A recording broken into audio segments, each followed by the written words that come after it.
And she's here to show us how to reframe pain into purpose. With over a decade helping high achievers and survivors, her work blends science, soul, and straight up hope. And the reason I chose that title for the book is when we go through something traumatic, it can feel like a burning fire. You get to this point where you feel like you're not functioning properly. There is so much pain, emotional, sometimes physical, that you don't know how to wrap your head around or come to terms with.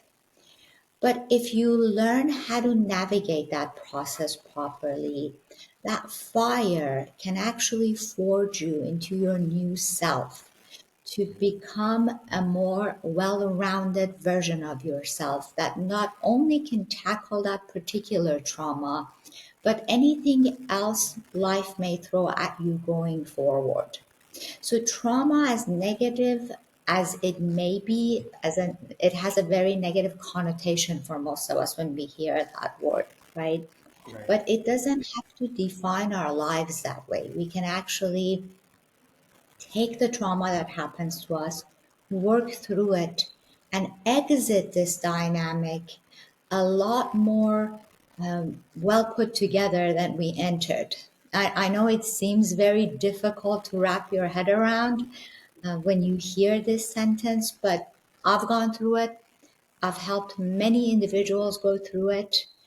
And I am going to go far enough to say sometimes after you do the inner work properly, you can even find wisdom in the trauma you had to go through. It's a great question. See, if you learn the language of your body, the body is a great resource. It's continuously talking to you. So, what is burnout? Burnout is your body telling you, I can't do this anymore. You're pushing me beyond my level of comfort, right? Right. Let me compare it to this. If there's a lot of heat in the house, if there is a fire burning, you start hearing the fire kind of alarms in your house, alluding to the fact that you need to bring down the heat here, right? So they are a protective mechanism that kind of guide you to reduce that heat to prevent a fire, right? The body works exactly the same way. The key is to make a little bit of space, even if it's a few minutes every day, to let yourself feel the pain. We live in a culture that we do the exact opposite. If you think about the Western culture, it is designed to avoid pain in any shape or form that we possibly can.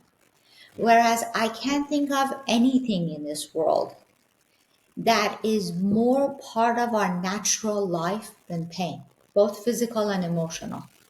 So I don't know why it has such a bad, rap that we need to sidestep it or get rid of it. If we just welcome it to some extent, then we can find a better way to deal with it.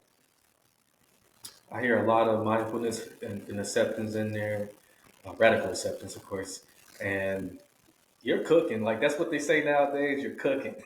Hey there. If you enjoyed this particular episode and you want to check out more of my episodes, head over to www.marcus-hart.com/podcast and you'll find more exclusive podcasts and other cool things there.